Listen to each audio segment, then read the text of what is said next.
we're back with another chapter of Meaning of the Mind by LizzeXX. We're currently on chapter 26, which is the second chapter for the Lantern episode. So, if you want to follow along, which I really do highly recommend you do, drop the link to both Archive and Fanfiction.net, or those different royalties excuse. I don't think there's a difference. It's just that some of the chapters on Archive will have a picture which has Angel in it from that episode in the episode. So, I think this chapter might actually have that picture, if I recall correctly. So, yeah. Again, highly do recommend you follow along because I do have a habit of accidentally skipping over words. Don't realize I've done it until I edit the video. But by then I cannot be bothered to go back and redo it. So, let's get right into it, shall we? Yeah, that's a sight of the face of Flynn as the doctor said, planted, broke a brow furrowed, stepping forward and staring at the blank face. Her face is completely gone, he mumbled, pulling out the phone to scan her. Clearly an epileptical impulse left. Almost complete neural shutdown. She took it over. As her brain has been let out of breath. Her pain. What was her do, doctor? Tommy asked, frantic, as the doctor put the phone away. He can't even feed her. Doctor! Angel's shout came downstairs as there was a crash of people forcing their way in. You've got company, Rose muttered. It's them! They've come for her! Rita cried, scared. What was she doing before this happened? The doctor asked hurriedly, turning to Tommy and Rita. Eddie waiting in the hallway at the top of the stairs. Where was she? Rita hesitated, distracted as the police clambered up the steps. Tell me, quickly, think. I can't think, Tommy shook his head. She doesn't leave the house. She was just a large burly man and an officer strode into the room, heading right for Tommy's ground. Hold on a minute. The doctor stepped in front of them. There are three important, brilliant and complicated reasons why you should listen to me. One, the burly man just punched the doctor across the face, knocking him out. Doctor! Rose shouted, kneeling beside him, trying to wake him as the man threw a blanket over Tommy's ground and ushered her down the stairs. Leave her alone! Rita cried, trying to stop them, but the men just shoved past her. Mum! She rushed down the stairs after them. Doctor! Rose slapped his cheek. And Tommy ran out after his mother, desperate to get him up. Doctor! Don't hurt her! Rita shouted as the man reached the car, only to have her husband block the door. Back inside, Rita! Eddie pushed her back. She's my mother! Back inside now, I said. Rose slapped the doctor's cheek once more, and he suddenly jolted up. Ah! That was a right hook. He shook his head. Have to watch out for that. He stood quickly and bolted down the stairs, past the sitting room where Angel had jumped back from the TV, staring at it with wide eyes as red electricity crackled around it, unobserved by anyone else save Rose as she stopped at the doorway to talk to Angel. Don't fight it! Back inside! Eddie was shouting, trying to move Rita and Tommy back in. The doctor just ran out to his moped. Rose, come on! Angel, let's go! Get back inside! Angel? Rose gasped, making her way into the room slowly, her eyes wide as she too saw the red electricity shoot back into the TV suddenly. What was that? But Dad, they took her! Tommy continued to argue his struggle with his father. Go back inside. Don't fight it. Father ushered him. Rose, Angel, we're going to lose them again. Doctor shouted as he fastened his helmet on. Angel ignored him, moving close to the TV. Tommy knows this. Rose dashed forward, helping her shove the TV away from the wall. Dad, they took her! Tommy squirmed. That was fine, they took her. Come on, back inside now, Eddie tried again. The doctor waited only a moment longer before taking off into the car, trusting that Angel would leave herself and Rose to him later. Well, Angel breathed, as he spotted the red bolt buzzing along the wires in the back of the TV, right over the label reading Magpie Electric Schools. Tommy, Rita, and Eddie entered the room once more. How did they find her? Tommy frowned. Who told them? You two, Eddie snapped, noticing the woman still there. His booming voice making him jump. Get the hell out of my house! We're done, Rose yelled as she and Angel stood up. It really was very nice to meet you, Tommy, Angel smiled at him. Rita, thank you, Mrs.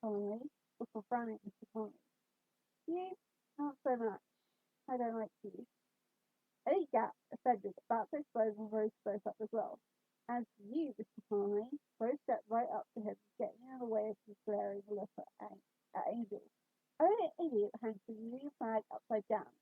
Shame on you. She grinned cheekily at the man before grabbing Angel's hand and pulling her out of the house. Both girls ran to Angel's moped, getting on and heading off to find Magpie's shop. The black police car swerved around the same bend as before, heading for its secret gate. At the same time, wagon and scooters stepped out. They also pulled up, eyeing it, realizing what had happened, realizing that there was no way the scooters would be out at that time of night, sleeping in the same area. It wasn't that dirty. Oh, very good, he nodded appreciatively. Very good. He quickly rode his moped around the side of the building, parking it and walking around till he reached a small gate up at the side. He flashed a sign over it, breaking the law and entering. He paused, seeing two police officers locking up some cage doors. He waited only a few moments after they left before walking over to the cage to see a group of people standing there with no faces, untouching and punching their fists. Tommy's Brown standing in the middle of them. He stepped into the cage and they all started shuffling towards him, surrounding him, when a bright light beamed on behind him. He turned around and squinted through the wires of the cage, seeing a policeman standing in front of the car's headlights. Say where you are, the head officer shouted. Rose and Angel cautiously entered Magpie's shop to see the man adjusting a TV set on the counter. Well, Rose saw him. Angel's attention, however, had been pulled to a series of TVs set up just behind the man. Oh, sorry, Magpie said nervously, looking out when he noticed them. I'm afraid it's too late. I was just about to lock the door. Yeah? Rose asked, shutting the door anyway. Well, we want to buy a telly. Come back tomorrow. He looked out at the TV. Please. You'll be closed tomorrow, won't you? What? He looked at her, confused. For the big day? The coronation? Yes, of course. The big day. I'm sure you'll find somewhere to watch it. Please go. Seems to me half of London's got a television, and you're practically giving them away. I have my reasons. And what are they? Rose eyed him suspiciously. Better question, Angel breathed, staring at television in the middle of the screen. What are they? Before he could answer in confusion, the very same TV that Angel was looking at turned itself on, and the woman from the program appeared. Hungry, she called. Hungry. Rose spun around to look at it. What's that? Angel frowned, stepping just a bit closer to the program, eyeing it. It's just a television. Magpie tried to wave her off. One of these modern programs. Now, I really do think you should leave. Right now. Not until you've answered our questions. Rose shook her head, turning back to him. How come your televisions are so cheap? It's my patriotic duty. Because I invite that as many folks as possible get to watch the coronation. We may be losing the empire, but we can still be proud. 20 million people, they reckon, will be watching. What's the matter? Rose smiled, not convinced if Magpie grew more urgent. And 20 million people can't be wrong, eh? So why don't you get yourself back home and get up bright and early for the big day? Nah, we're not leaving till we've seen everything. I need to go. Mr. Magpie, something happened to the people who bought your TV. Angel pulled her gaze away from the program that had seemed to be watching her. All those people with their faces stolen. And the only new thing in that house is the television. Your television. She eyed the man intently, stepping over to him, away from the TV that really did seem to be watching her, and over to his side, resting her hand on his arm. I need to help you, but you need to tell us what's happening first. He sighed, shaking his head as he got up and walked past her, staring out the window of the door to his shop a moment. I knew this would happen, he muttered. You would be found out before you locked the door. All right then, it's just you and us. Rose began cautiously, tensing. Locking them in? That was never a good sign. You gotta go home then. What's really in it for you? For me? Perhaps some peace. For what? For her. Andrew breathed, looking at the program once more, seeing that it really was watching them all. Rose frowned. That's just all on our telly. That's just the program. More than that. She took a step towards it. She's alive. What a pretty little clever girl. The program grinned. Oh, good, Rose gasped, moving right over to the TV to inspect it. She's talking to us. Yes, the woman nodded. I'm talking to you, little one. Seems to be chilly for the time of year, don't you think? Rose, don't get too close, Edgar warned, eyeing the program. What are you? I'm the wire, and I'm hungry. The program bared her teeth and red bolts of electricity shot out, straight at Rose, until Angel reacted, pushing her out of the way. Rose hit the ground hard. Looking up in horror, the bolt hit Angel instead, sucking in her face. Oh my God! Rose shouted, pushing herself up. Run! Run! Angel's voice strained to call out, her hands clutching at her face as though to stop the fire. Think of that audience tomorrow. Magpie frowned, tears actually tearing his eyes as he watched the girl's fate unfold. Who's sitting down to watch the coronation? 20 million people. Things will never be the same again. His voice broke. I'm sorry. So sorry. Run! Angel whispered to Rose. Her body started to stiffen. Go! Rose looked forward before dashing past Magpie, knocking him to the side so she could unlock the door and run out. She won't be able to help Angel if she got caught too, but she wasn't about to abandon her either, so she ducked into a small alley just outside the shop to wait and watch. Start from the beginning, the head officer stood over the doctor. He sat on the other side of his bench, glaring down at him. Tell me everything you know. Well, for starters, the doctor began seriously, I know you can't wrap your hand around your elbow and make the fingers meet. He had to smile at that. That was probably something Angel would have done. It started to rub off on him, much like he had her apparently. He'd never seen her so eager to learn about things as now. He suspected, though, that it might also be her way of coping with his departure. She fixed dozens of things with her toes and probably just needed something else to focus on. Don't get clever with me. You were there today at Forestall Street, and now breaking into this establishment. Now you're connected with this. Make no mistake. Well, the thing is, Detective Inspector Bishop, I know my name. It's fit inside your collar. The doctor held it up to that man's neck as he adjusted his collar. Bless your mum. But I can't help thinking, Detective Inspector, you're not exactly doing much detective inspecting, are you? I'm doing everything in my power. All you're doing is grabbing me at those famous people and hiding them as fast as you can. So tell me, orders from above now? Coronation Day. The eyes of the world are on London town. So any sort of problem with distance, swept out of sight. He twisted himself from side to side a little on the chair, completely relaxed, suspicious thoughts looked irritated. The nation has an image to maintain. It's drive you mad. You ain't nothing. Don't you want to get out there and investigate? Of course I do, but he dropped down. You know the crowds expected. We haven't got the manpower. Even if we did, this is beyond anything we've ever seen. He shook his head. I just don't know anymore. 20 years on the force?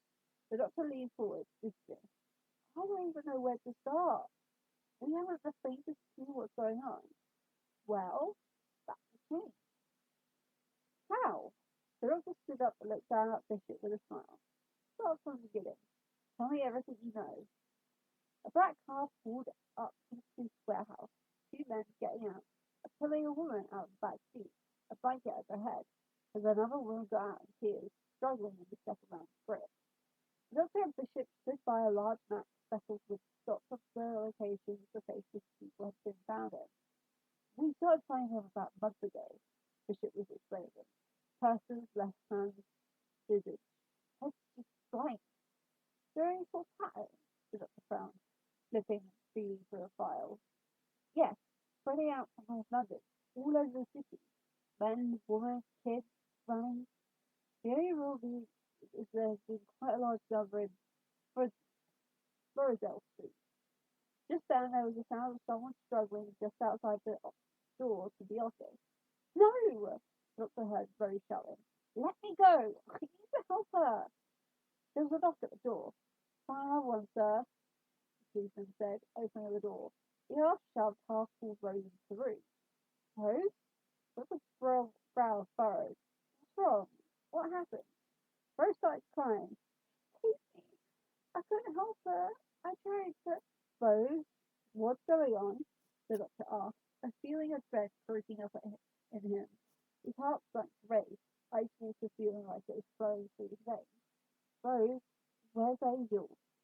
Just then, another police officer led all of them, covered in a blanket, but a familiar light blue skirt and white shoes got under it. Oh, good man, Crabtree, Bishop said. Here we are, Doctor.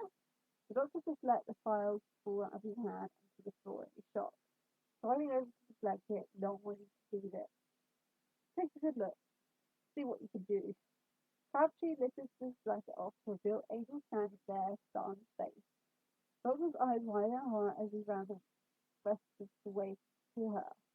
Angel, he breathed, reaching out to touch her face. His eyes darting back and forth as he tried to stop the soluble sensation from her. Anything. It was nothing. The brain was wiped clean. His heart stopped. The brain was wiped clean. There was nothing there. Nothing at all. Whatever it was that had happened had taken everything that Angel had. The smile, her warm eyes, her laugh, her mind, her soul. It had left her an empty shell of the incredible woman she was. He stroked her cheek softly, his heart constraining painfully as he felt the cute, smooth skin. This couldn't be happening. This couldn't. Not Angel. He couldn't lose her. How could this have happened? She should have sensed it coming, avoided it, and then Rose's words drifted back to him. Angel had saved her. Whatever it was that had taken Angel's face had intended to take Rose's, but Angel, true to herself, got in the way. You know her? Bishop asked, watching the man's reaction. Know her? He shook his head. She's my mate. He stared at her, tears filling his eyes as the voices of Bishop and Crabtree faded out. He even found himself deaf to Rose trying to explain what had happened. Everything, all her words, were meaningless. Everything was meaningless. At that single moment, he could feel his entire world crashing down around him, wiped out like Angel's face had been. It wasn't that her features were gone. No, he was that petty. Though he could admit she was useful to him. It was that everything that made her Angel had been taken away. Everything he loved about her. She was gone. Her body remaining, and it hurt. It hurt so much. He felt like he couldn't breathe. He needed to get her back. He had to. She was his life, his entire world. He needed her more than he could possibly express. They found her on the street, apparently. Crabtree's voice managed to cut through. Over at Master Square. This one trying to lead her somewhere wouldn't leave her side. That's unusual, Bishop agreed. That's the first one out in the open. Heaven help us if something happens in public tomorrow for the big day. We'll torchwood on our back. Make no mistake. The doctor blinked out of his heartbroken gaze as Crabtree's words finally registered. He did what? He interrupted, more coldly. He could feel it, the anger rising, the fury, the determination to save her, to find whatever it was that had taken her from him, make it pay 1,000 times over, make it suffer. He would get her back if it was the last thing he ever did, and it didn't matter to him who or what got in his way. He would save her. She was his mate, and he would protect her to his last breath. Heaven help anyone who harmed her, because the fury of a Time Lord could be a terrible thing to witness, and the devastation of one mate coming to harm would spark a fire within them, unleashing its oncoming storm. It was as they said, devastation after left chaos in its wake. I'm sorry? Bishop looked at him, taking a step back at the coldness in the man's voice. They left her where? The doctor nearly growled. Just in the street, Rose answered quietly, sensing his mounting anger. She told me to run, but I didn't. I waited outside, and she was just tossed out and into the street. He breathed heavily. They left her in the street. They took her face, he just chunked her out, and left her in the street. As a result, that makes things simple. Very, very simple. Do you know why? George gazed away That would send most men running for all their lives on space. No, Bishop said slowly, actually backing away from the future's van. Because now, Detective Inspector Bishop, the doctor shouted, furious beyond anything he had ever felt. There is no power in this universe that can stop me. Rose, look after her. He nodded at her before turning and rushing out the room. Come on. The doctor and Bishop burst out the gate that is the door. They say George, Bishop breathed. The doctor didn't reply, just stalked off, leaving Bishop little option but to run after him.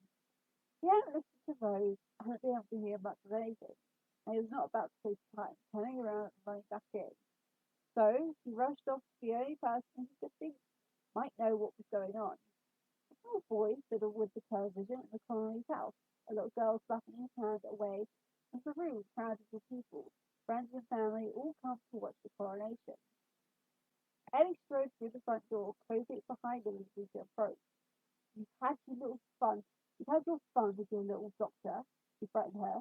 But now you're left with me, Rita. So you'll behave yourself and smile. Too scared to do anything but obey, Rita fixed a smile on her face as we entered the crowded sitting room. Here we go, everyone, Ellie cheered. Here we go. Scrubs up. Scrubs up. Tuck in. Take a sandwich. He glanced at the TV to see the first footage of the coronation playing. Oh, here we go. Here we go. Started. Take your places. Sit down. Sit down. Treat to love. A woman remarked as they all sat down. Look at that television box there, then, eh? Isn't it marvellous? It's so clear. Yeah, Beth, I said to Rita. I said, yeah, did you get your hair done? Special love? If we won't be able to see you. But ain't really scared to laugh at that. Rita, though, clearly not abreast, smiled politely anyway, while Tommy just looked affronted at the joke. Where's your old bum then? You don't go missing it. Sorry, Rita glanced at Eddie. Mum can't make it down. Bless her. Maybe we could pop up and see her later. Maybe you could, Tommy agreed, pointedly looking at his father. It's a good idea. What do you think, Dad? Maybe Auntie Betty goes see Gran later? Eddie beamed at him silently till Betty turned to him, and then he was all smiles. Oh, he loves his Gran, this one. Have a little running boy all round. Oh, wait, that was Eddie saying that. Oh, he loves his Gran, this one. Have a little running boy all round. Oh, you know what they say about them? Betty asked. Eddie, you want to beat that out of him?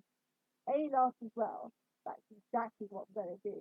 He threw a threatening look at Tommy when the doorbell rang. I'll get it.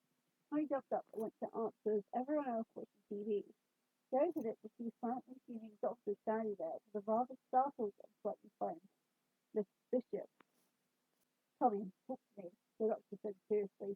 They're trying to be calm so as not to frighten the boy into not acting. As Tommy stepped out of the door, closing it behind him.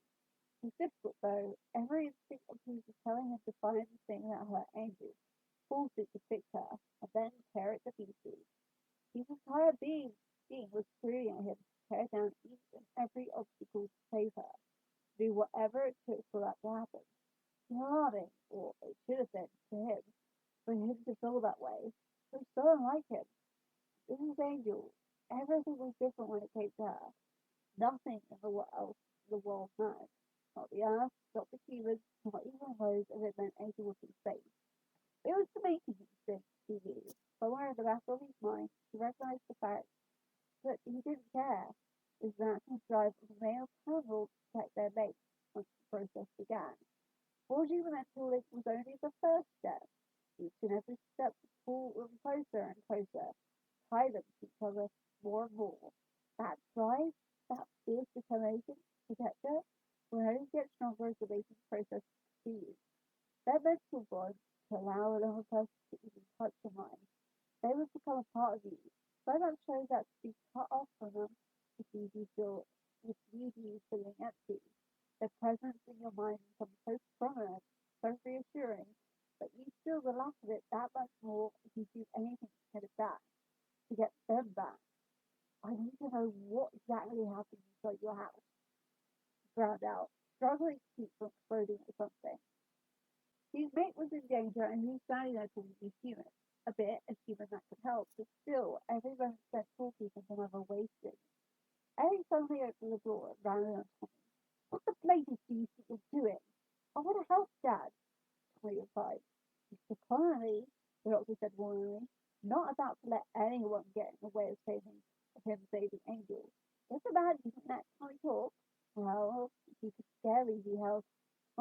his actions.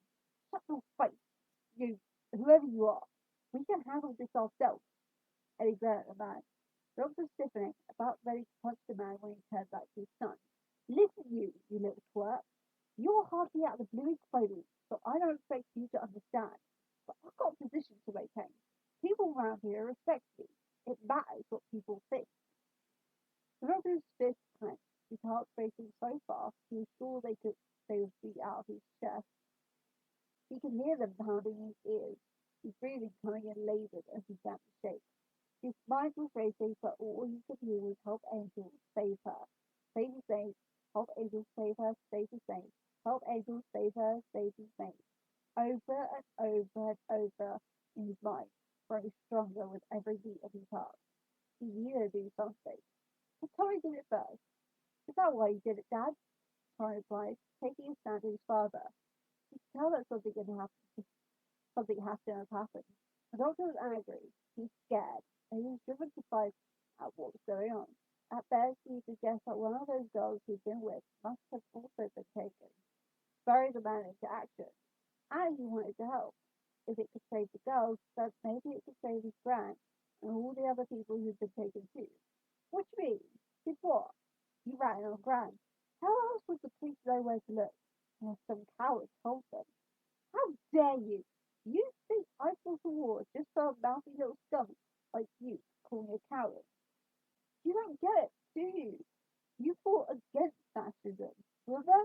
People telling you how to live, who you could be friends with, who you could fall in love with, who to live and who had to die.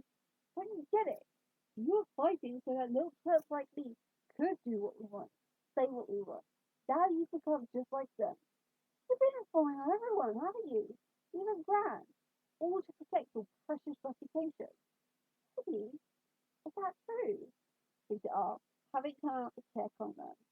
The doctor's fist clenched even more as more humans came to talk. The clock ticking away in the back of his mind, reminding him of how much time had passed, how long Angel had been without her face for. Even a second was too long. I did it for us, Peter, he defended. She was filthy, filthy, disgusting thing. She was my mother. All the others, you also and all the people on our street, our friends. I have to. I did the right thing. The right thing for us. Or for you, Eddie, Rita asked before turning to Tommy. You go, Tommy. You go with the doctor and do some good. Get away from this house. Poison. We had a running monster on this roof all right, but it weren't my mother. Close the tears, Rita turned back inside and slammed the door in Eddie's face. Tommy, the doctor motioned for him to join them. Needing to move. Needing to do something active. Rita took a breath before heading back into the crowded sick room. What was that all that then? Betty looked up from at her. How was she sat down? How was the sound of coffee ending? About time too. Everyone alright? Looked around as the crowd nodded. Smashing. Nothing's going to spoil our big day, is it? They all turned back to the TV as the Queen's carriage rolled through. The doctor walked down the street, Tommy and Bishop rushing to keep up with his on the stride. Tommy, tell me about that night, the doctor urged. The night she changed. Tell me everything. She was just watching the telly. Tommy shook his head. The doctor stopped, looking up at the aerials. Who said it? She guessed it straight away. Angel. There was nothing there. He ran a hand through his hair, thinking of what Angel had said about Magpie's face. She knew he was up to something. Of course she did. His face, in all these areas of one little street. He spun to Tommy, pointing at the aerials, just to use one more piece of confirmation. How come? Goes up the road. Magpie. He's going on sheep. Tommy had barely finished when the doctor took off down the road. Is he now? Tommy looked at the Bishop looked at Tommy. Come on, the doctor shouted. And that's the end of chapter 26. And as I mentioned, if you're following on our page, we have a picture here. It's Angel. It's the doctor looking at Angel instead of Rose. You know the moment with the blank face, that part? So, yeah. So, I hope you enjoyed. If you did, please like this video. Go leave a review, comment, kudos, all that. I don't want any comments on this video. I want you to show the authors some love. They deserve it. They wrote this. So go. But before you do, be sure to subscribe. That's good. videos almost every Friday and Saturday. And hopefully I'll see you next Friday with a new video. Bye!